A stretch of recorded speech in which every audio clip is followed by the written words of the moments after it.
Sub-Saharan Africa, Siberia, China, India, Britain.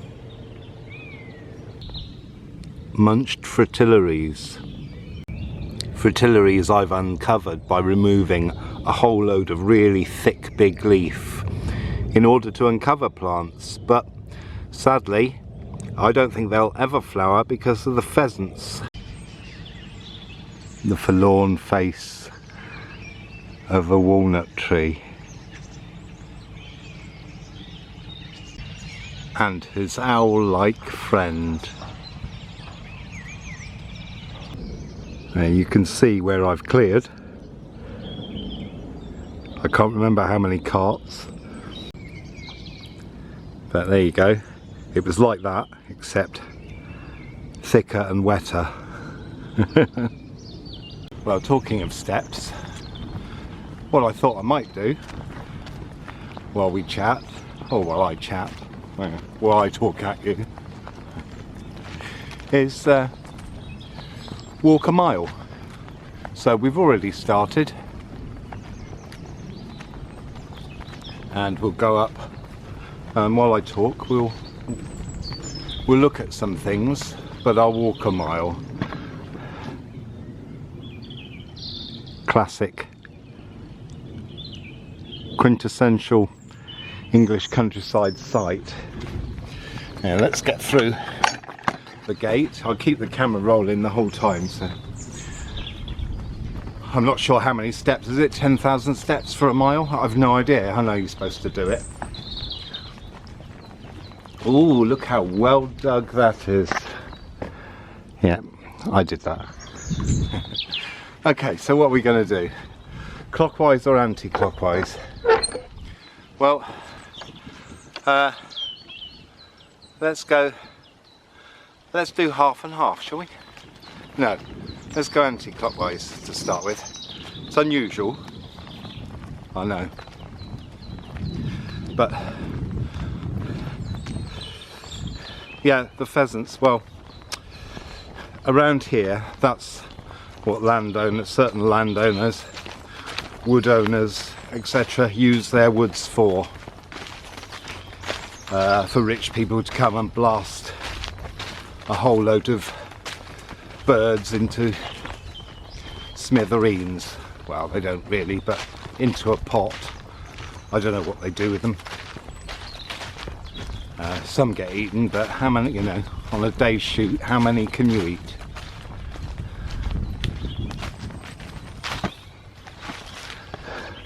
A nest in the spindle.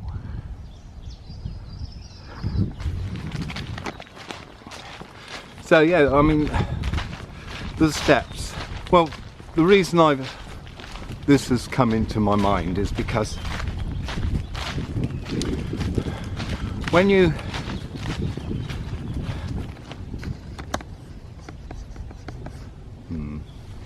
damaged my lens in the snow. You got something in your eye.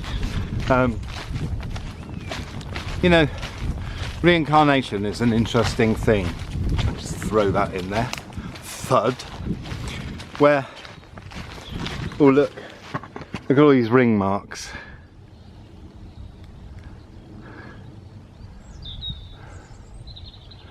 And some say they're fungus, but I've never seen any fungus there. I have my doubts, seeing as this is alongside an ancient road.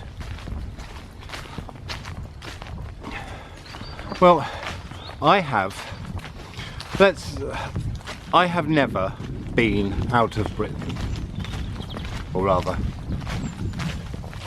the British Isles, let's say. I've been to Ireland, so I have crossed the sea. So I've never actually been out, so I have connections or feelings for various parts of the world that there is no feeling, no reason that I should have them. For example, the steppes, Crimea. That's the big, you know, I knew about the Sea of Azov long before I ever heard it mentioned anywhere. You you know, and like some places resonate with us, you know, north, sort of sub-Saharan Africa, for example.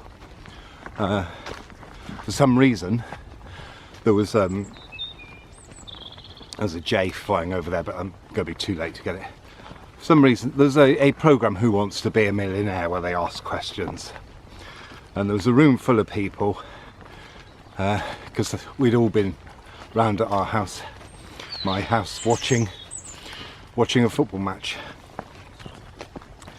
And it was on afterwards. There was, you know, men, women and children there.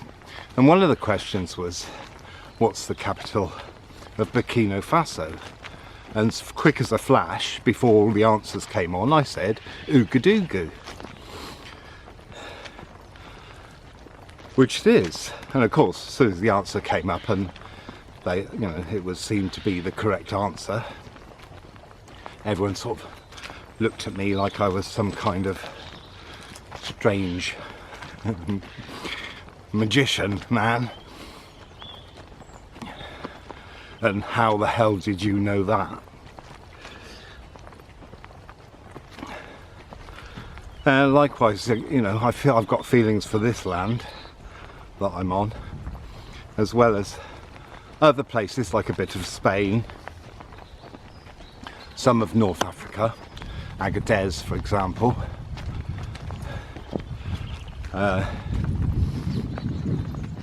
which, I mean, that's sub-Saharan Africa really. So I had there's some kind of link there that I don't know about, you know. And for someone like me who can't stand the heat of, well, British heat anyway, one of the things I wanted to do was go across the Sahara on a camel, or, you know, with a camel train. Obviously that's probably got far more dangerous these days and pretty much impossible really.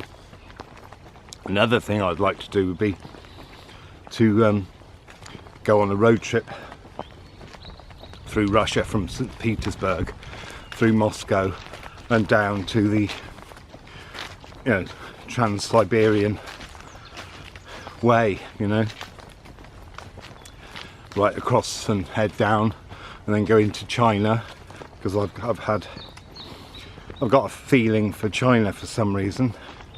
We hear a lot about it and it's negative things, but the countryside, the way the people are, seems to be quite nice. And you know, I feel some kind of attraction to it that I had no idea I would have had. So we go clockwise, shall we? No idea at all that I would have that. A friend of mine mentioned that he'd love to go to China, and I always thought, what, really? Why? And then something happened, and I remember all these Chinese connections from when I was a child, like the magician in Rupert the Bear. We had willow pattern plates, and a few other kind of Chinese connections. And then there's a connection to like the cold lands like Norway and Siberia that I just love. I love that. I don't know what it is. Maybe it's the whiteness, because I never even used to like snow, you know, when I was a child and youth even. Snow was not something I liked. Didn't enjoy it when it snowed. But and I thought, well, what explains all this? You know, because there are places I know, but I've never been to them. And some of them, I've never even heard of them until I heard of them and realised that I knew the place. I've been to places and been able to navigate my way around even though I'd never been there in this life. Which kind of made me think, well, that's very strange, you know.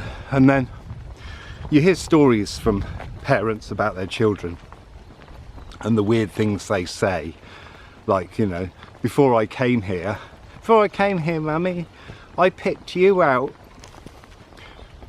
You know, and things like, oh, before I came here, I was told that I'm not allowed to remember anything from before, or I'm not allowed to talk about what happens, and things like this. And children who remember things that have happened within a family or somewhere else, which is all quite interesting thoughts. And then, you know, because the common belief is, I mean, if you're watching this and you don't believe in reincarnation, that's not you know, some people don't, and it doesn't mean that just because you don't believe in it, it doesn't happen, or that other people don't experience it. There are people who may not have it happen to them. They may not, but I can't imagine you'd be watching this if that was the case.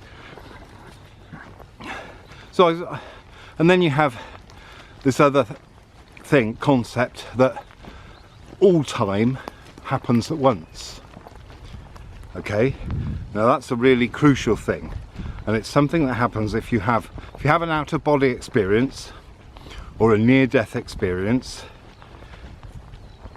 You can have that happen. You can experience that, and which I have. I've had an out-of-body experience where I realised that I saw things, I knew things that I couldn't possibly have known. But in terms of reincarnation, you know, it is therefore, because we're limited by what we've been trained, what we've been magnetised to believe,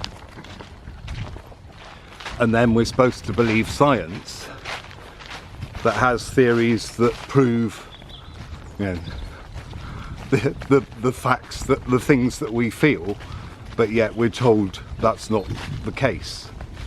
So it is possible that you can reincarnate from the future. You know, I've talked before about my flood fear, but there is a flood myth all over the world. There is evidence that the sea level rose 120 metres, including 30 metres in one single day. Now that's a lot. That's a crazy amount. Or 30 feet, I can't remember. Either way, it's still a lot in one day. So I do wonder about that. Like when my son was born, you know, he looked at me and I heard him say, or in my head he said, "Oh, so that's who you are." That's, yeah. It was a real moment of deep connection that I couldn't explain. And so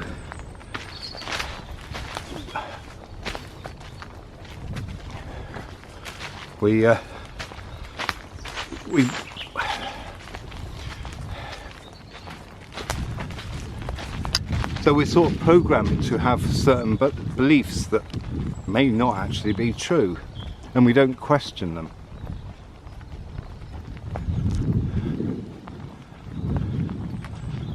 But people who try to, like, there are various techniques of going into meditation, doing visualizations, where you go into these states of mind where you become at one with time, for want of a better expression, where you can get into that state of all time happening at once. So we're about 2/3 through a mile now.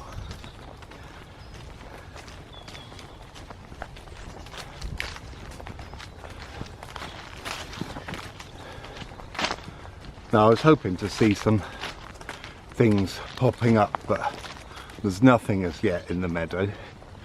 This is the meadow. I know a summer walk round 3 times would probably be more interesting, but then I'm talking at you.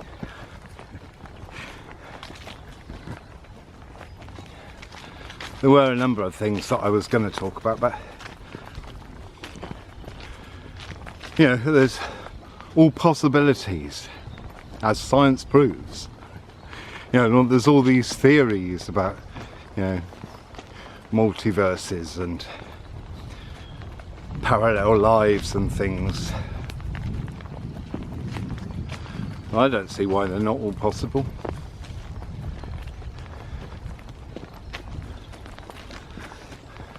There's a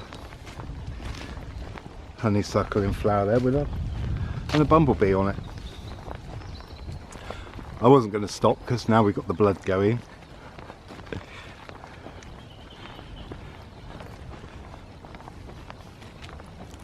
Best to keep it pumping round. I mean, I'm getting quite warm now. And there were other things that I thought of, like that I was going to link in to what I was saying, like the apocalypse, or a sense of a catastrophe of some kind, a massive catastrophe, of which the reason I thought of that was because I had in my mind this morning, I had a couple of songs, and one of them was by a band that I really loved as a youth, called Screaming Dead. As soon as I came across their demo tape, I put it on and it spoke to me. You know, with songs like Damn Generation and things like that.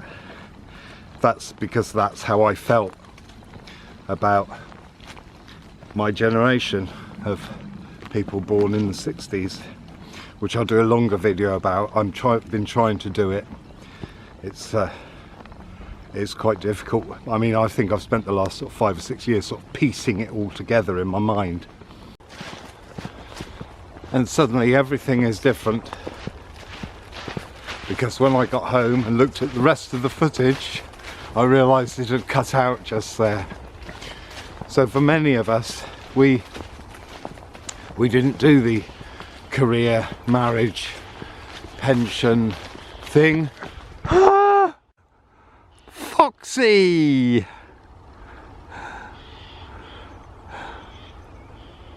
Wowee! I've seen a deer. Just ran over that field behind me. It was too late. Oh, that's amazing. Foxy. He was big. Could have been she, of course. So of course we feel like the damn generation for us. It felt like there was no future. What's the point in all this?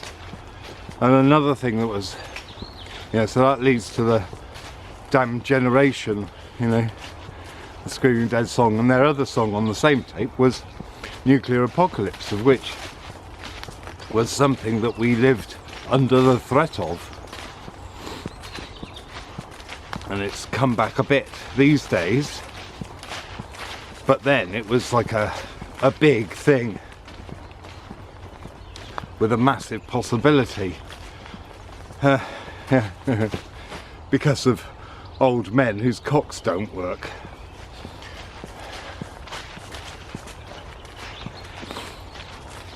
And their power waning.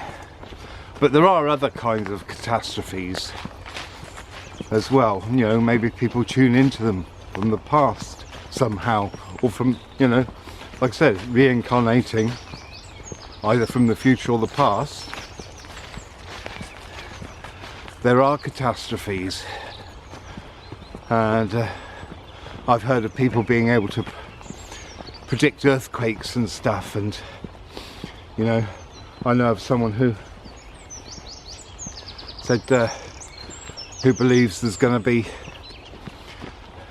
people having the mark of the beast in them. Really interesting, considering what's going on. And I've heard of other people talking about how humans are going to go into two groups. Those that have and those that haven't, those that do and those that don't. The world splits into two. My camera just run out because it's done its 16 minutes. So we just finish off the mile, you know, and some people know when there are earthquakes coming, some people know when there are storms happening. I've got friends who predict disasters, you know, plane crashes and boat crashes and sometimes deaths. It's a strange thing. But is this, you know, is it some kind of connection to the past and things that have happened before?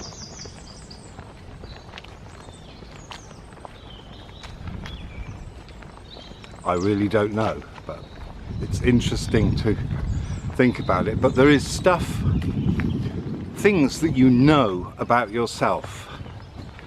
Whatever people say to kind of deny that,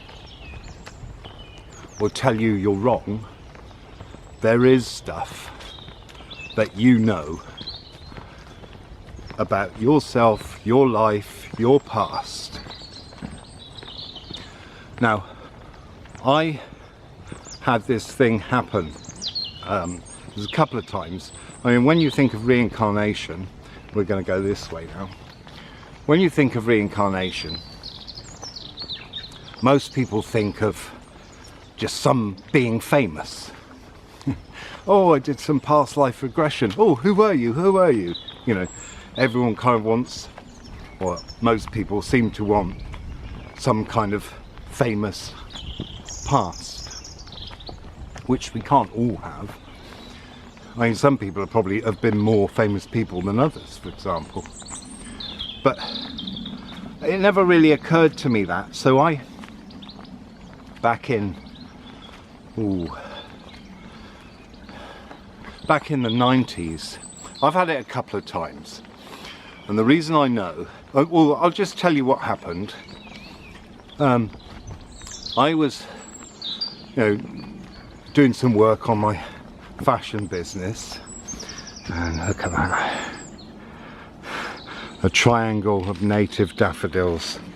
They were flattened by the snow last week, but they're not anymore. Now, I was doing a little bit of research to do with fashion and the history of fashion, and I saw a drawing, picture, and I looked at it, I went, immediately I saw it, in my head, a voice in my head said, that's me, right? Because it was a picture, a drawing of someone, and I just, in my head, I went, that's me, that's me. And then basically this was a very famous ancient king, and I thought, hey, that's a bit weird. And then I had a couple of incidents, one here in fact, where people called me the very same name, even though it's not my name. And I was, well, what? That's, why did you call me that? And both of them said, oh, I've no idea. Anyway, so that was that. And then there was another time where some friends came round, and they're really excited to have this book, this art book, and they opened it up and said, oh, Mark, look at this. And I looked at this picture, and a voice in my head said, that's me, right? And then they said, does it remind you of anyone? And I said, yeah, me. Right? Then I showed a different picture of this same person, and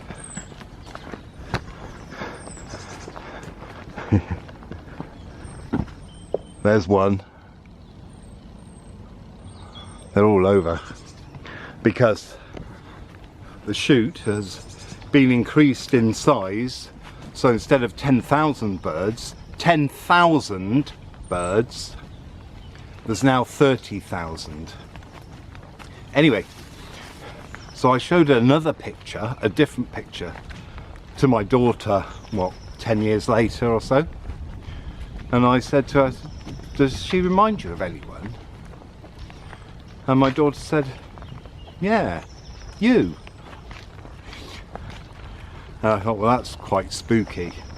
And then I did some research on them, and I wrote 3 pages of A4 with the parallel things, the similarities between us, stuff we had in common. And I thought, well, that's quite strange. You know, because partly because of the cliche of, you know, being famous people, but you know, I have done past life regressions and things before and since, and none of them has been anyone famous, but they've been very interesting because some of them involve things that I've got no interest in this life about, really. But then I wonder if the reason you've got no interest in certain places like South America, I've got no interest in really, aside from, you know, the ancient history and what may have been there and everything. There's no connection like I've got to here or some of the other places. So I really don't know. But like I said before, you know your own life, your own mind, you know what's happened to you, you know your own past. But you know, it's not necessary to know what's happened to yourself in every lifetime. It just get confusing. But if everything happens at once, they're happening now. So that's quite an interesting thought. A good friend of mine didn't believe in past lives until she went to a museum, and she had a massive reaction to something, and it changed her outlook on everything, and has become a sort of focus for some things in her life. And I think it's a story in which I'm involved. But I've probably said too much already. So that may be a coded story at some point, or none at all.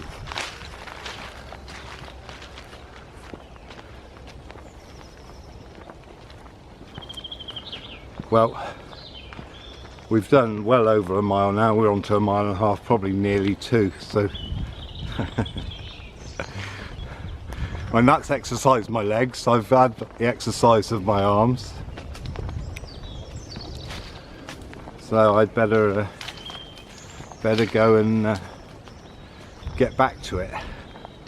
So thanks for watching. See you next time. Don't forget to click all the links and, you know, like, subscribe, share, comment. Click the links below, donate if you want to, sign up for something, and I'll see you next time. Ta-ra.